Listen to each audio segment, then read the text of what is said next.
All right, let's jump into dementia treatments. Unfortunately, there's not a lot of options when it comes to dementia. Before we get started, I do want to say that there was a new medication, a monoclonal antibody, approved this week, last week, for dementia.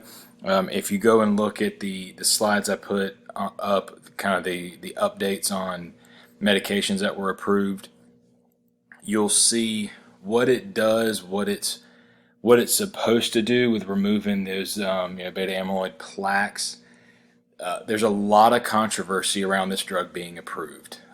So much so that several members of the FDA advisory panel that looked at this medication quit because the FDA approved it. So they approved it based on statistical significance with decreasing those plaques and the beta amyloid, but they didn't see any improvement in the actual symptoms of Alzheimer's, and that was why the advisory panel voted no on approving it, and the FDA said, well, we're going to approve it anyways because, in theory, the beta amyloid plaques worsen Alzheimer's, so by stopping it, we should be able to we should be able to improve it. And people were not happy about that because there's no real evidence that this actually will help anybody, and they wanted to see more studies on it. So this is not the first time or the last time we'll see controversy with dementia treatments. It's such a long disease progression that how do you really show benefit? Is there actual benefit to be had? There's another monoclonal antibody coming behind it, probably by the end of the year. That does seem that the trials have been better for it as far as a clinical significance and at least preventing progression of dementia, possibly better than the medications we have now. I'm going to see a lot more monoclonal antibodies heading to market for dementia because we're now finally able to target receptors and things that we believe play a role in dementia. So keep an eye on that. There's a document talking about trials and stuff also in this module.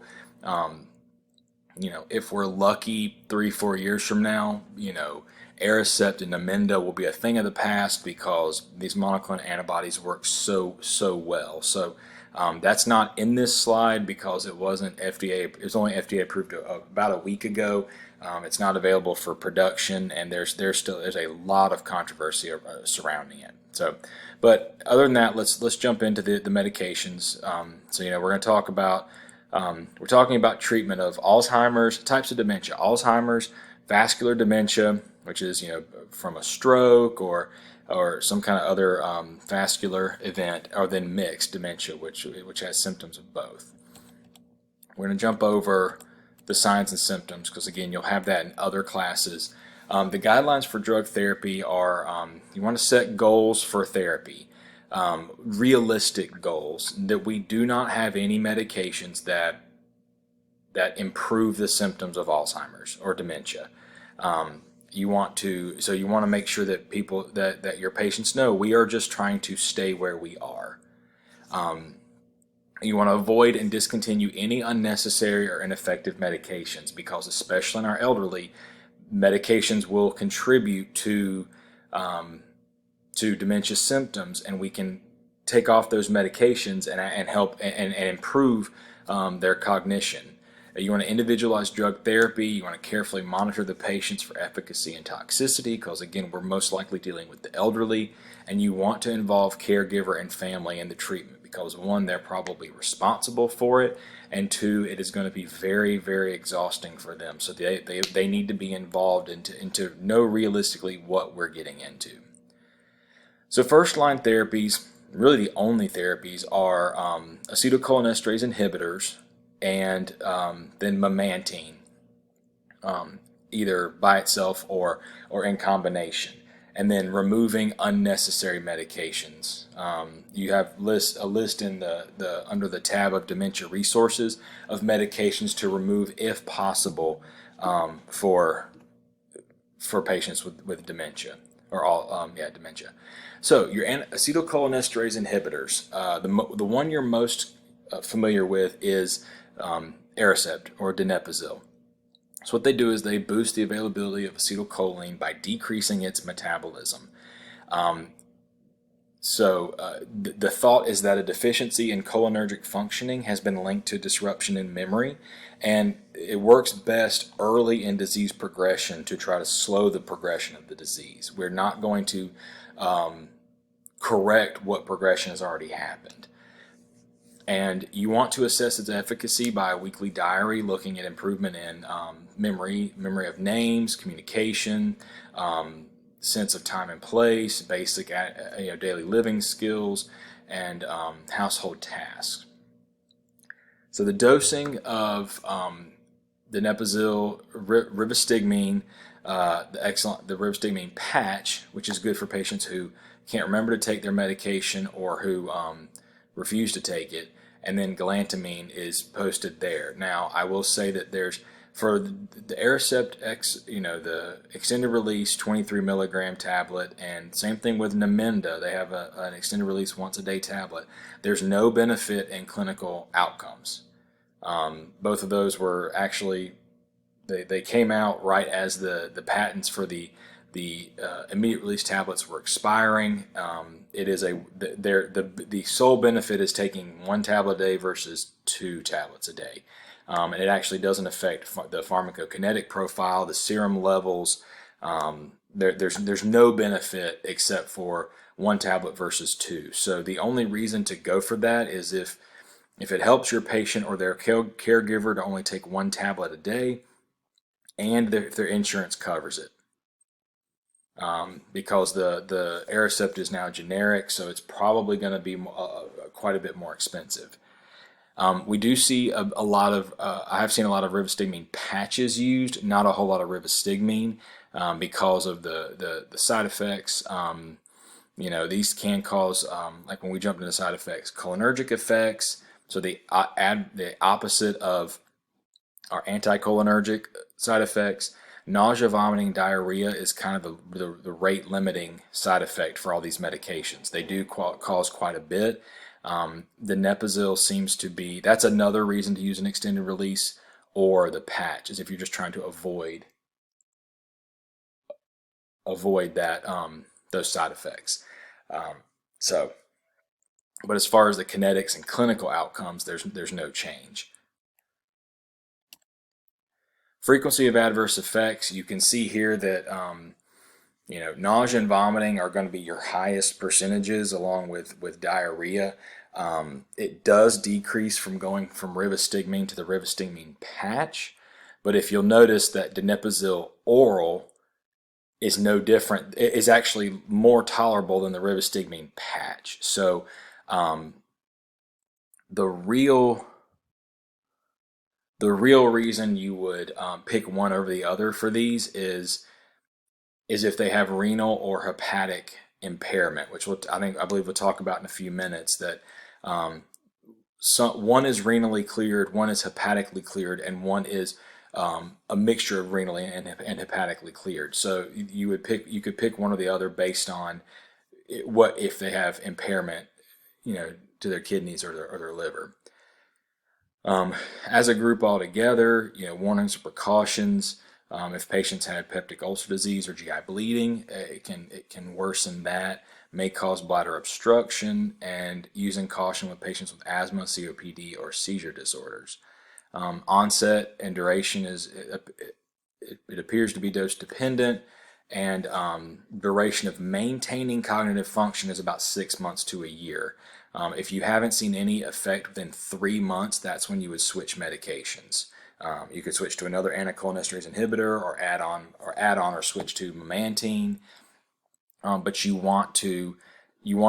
need to let the patient's caregiver know that we are talking about several months trial of this medication. So donepezil, That's anticholinesterase inhibitors as a group. We're going to talk about the differences between each one here. So the big thing with donepezil is you want to use it cautiously in severe hepatic impairment.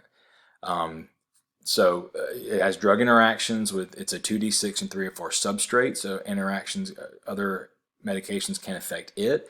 And there's no benefit seen over donepezil 10 milligrams BID and Aricept 23 milligrams. It's brand name only, it's very expensive, and the 10 milligrams twice a day actually shows more consistent plasma levels than the Aricept 23. So it actually is more tolerable as far as side effects go.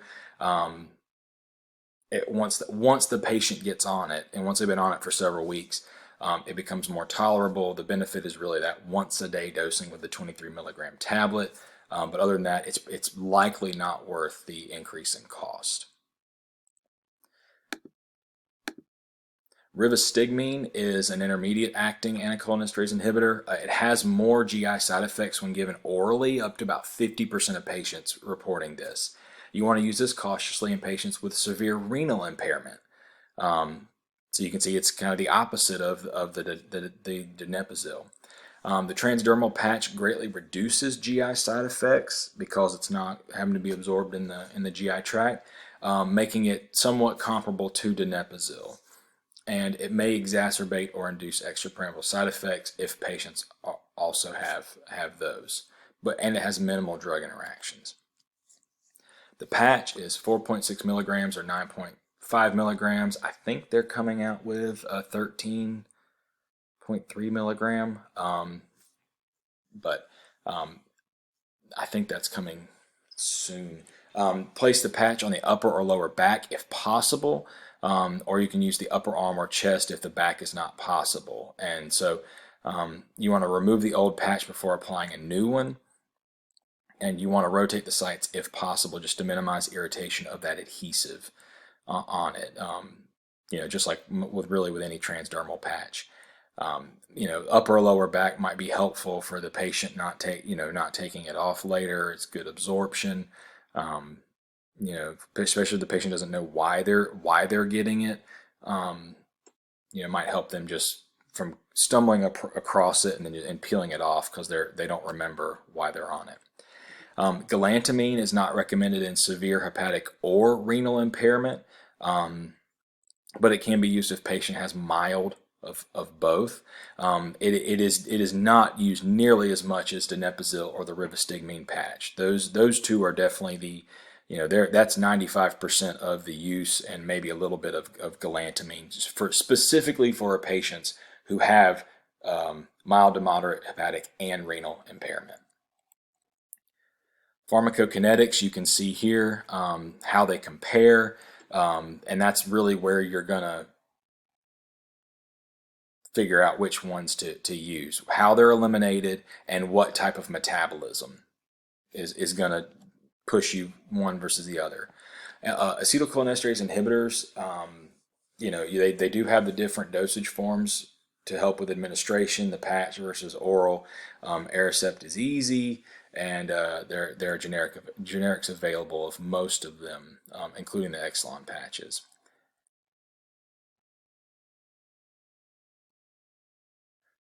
Memantine is an antagonist of the N-methyl-D aspartate type of glutamate receptors, so it reduces abnormal activation caused by glutamate. Glutamate's our excitatory neurotransmitter.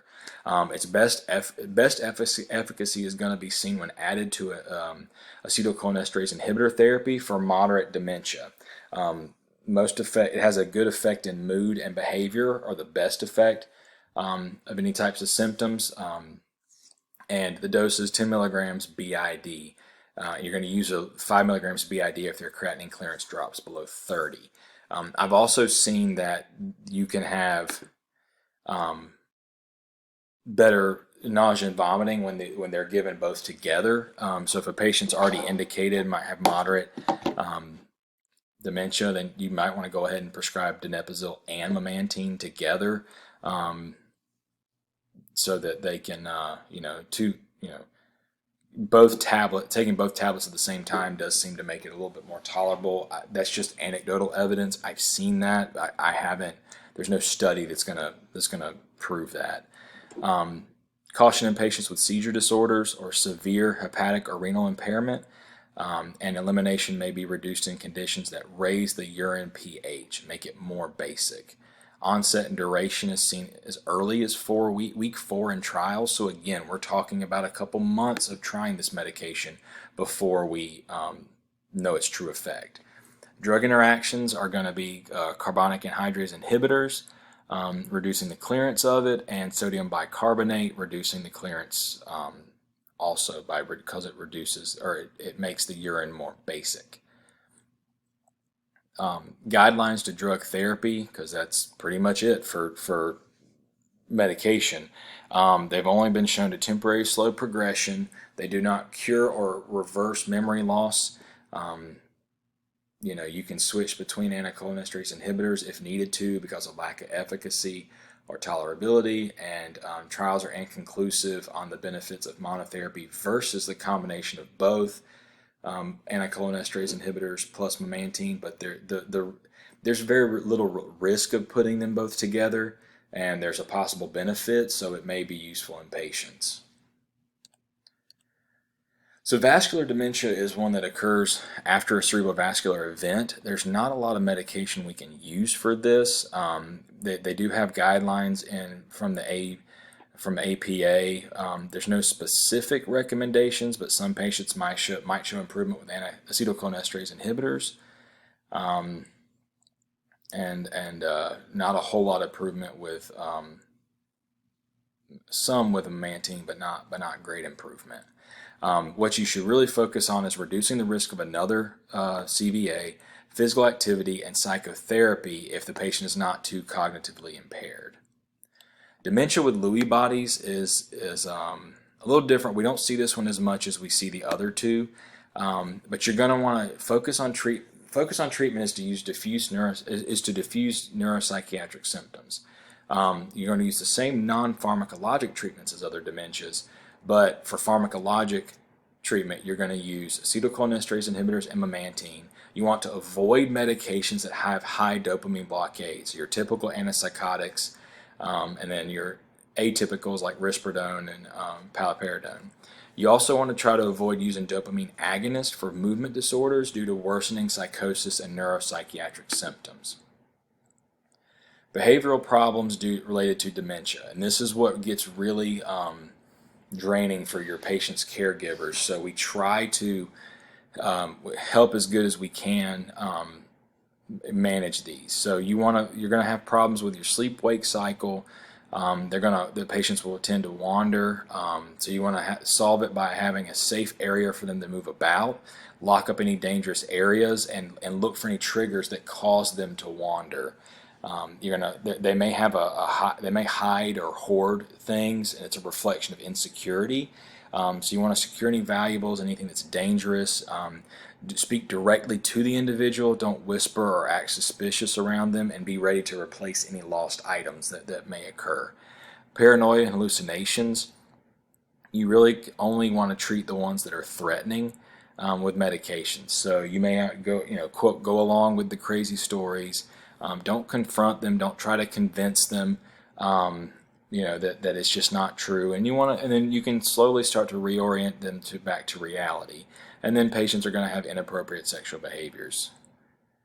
You have sundowning, depression, hyperorality, which is them putting everything in their mouth, agitation, aggression, and restlessness. And catastrophic reactions, so like emotional outbursts and overreaction. Non-pharmacologic options, there are a lot of them. It can get draining on the caregivers to try to incorporate as many of these as they can. It is a 24/7 job taking care of these patients when they get to a certain point. So then that brings on hard discussions about if the caregiver can continue to give the level of care that's required. Psych and behavioral symptoms that of these patients have. The first line is always going to be non-pharmacologic, and then you're going to treat based on the symptoms. So depression, SSRIs because they're well tolerated, harmful hallucinations and delusions, antipsychotics, preferably with low dopamine blockade or no dopamine blockade if possible. Aggression, you can use anticonvulsants. Hyperactivity, you can use anti-anxiety medications. First line is going to be SSRIs, then mood stabilizers have shown some efficacy, and then last line is antipsychotics. Obviously, all antipsychotics have a black box warning of increased mortality in patients with dementia. Now, we do end up having to use these in patients with dementia, but there's that small increased mortality in these patients, but at some point you have to evaluate the risk versus the benefits of these patients. We do have a medication now that has no dopamine blockade and pimavanserin, and trials are slowly coming out showing how effective it may be for those patients. And I'm kind of holding off judgment until those come out. Strength of evidence by efficacy in behavioral problems. You can see here dementia overall, aripiprazole has very good efficacy. Risperdal in low doses has efficacy, and you can see in psychosis or agitation which ones have the benefit. But remember, if you're going to use risperidone in a patient, the higher the dose, the more typical it gets. So really over about 3 milligrams a day of risperidone, it becomes counterproductive for these patients because of too much dopamine blockade. Gradual dose reduction guidelines are mandatory in nursing homes or assisted living facilities. So it's mandatory to have a gradual dose reduction attempted for all patients in a nursing home or assisted living facility for psychiatric medications. They must be done regardless of the diagnosis, except if a patient had a previously related disorder. So a patient who was on antipsychotics for the treatment of schizophrenia who also developed dementia. There's guidelines for it. This is federally mandated by CMS. So antipsychotics have to be within the first year. You have to attempt a gradual dose reduction in 2 separate quarters with at least 1 month between the attempts, and then they have to be and then after the first year they have to be done annually.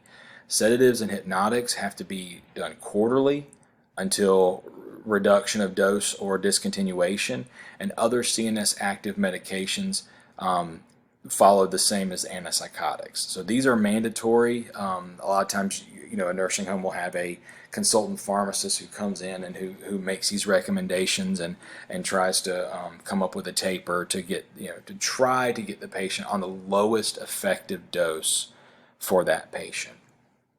So if you work in a nursing home or assisted living facility, if you work there, then you'll run into this. These recommendations. That's really it for dementia. Hopefully these new monoclonal antibodies will have some kind of effect and start to broaden our treatment options, because as of now there's really not that much out there.